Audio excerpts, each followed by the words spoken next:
السلام علیکم۔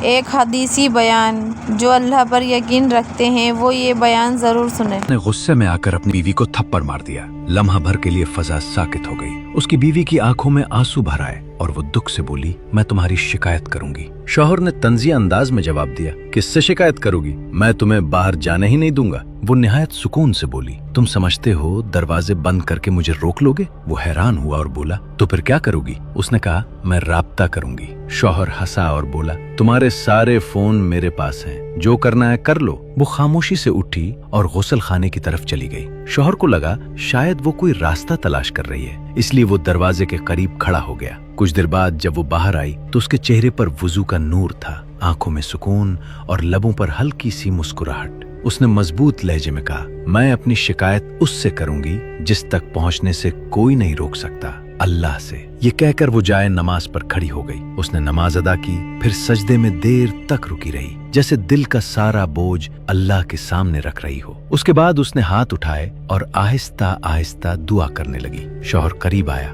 اس کے دل میں نرمی آ چکی تھی۔ اس نے اس کے ہاتھ تھام کر کہا، کیا تم نے میرے خلاف دعا کر لی؟ وہ اس کی طرف محبت سے دیکھ کر بولی، کیا تم سمجھتے ہو میں تمہارے لیے بد دعا کروں گی؟ وہ شرمندہ ہو کر بولا، اللہ کی قسم مجھ سے غلطی ہو گئی۔ وہ صرف غصے کا ایک لمحہ تھا۔ وہ نرمی سے بولی، اسی لیے میں نے تمہارے خلاف نہیں بلکہ تمہارے لیے دعا کی ہے، اور شیطان کے خلاف، کیونکہ وہی ہمیں بھٹکاتا ہے۔ میں اپنے ہی شوہر کے لیے بد دعا کیوں کروں؟ یہ سن کر اس کی آنکھوں میں آنسو آ گئے۔ اس نے جھک کر اس کے ہاتھ چوم لیے اور کہا، میں وعدہ کرتا ہوں آج کے بعد کبھی تمہیں تکلیف نہیں دوں گا۔ اور یوں ایک لمحے کے غصے کو صبر، دعا اور اللہ پر یقین نے ہمیشہ کے لیے بدل دیا۔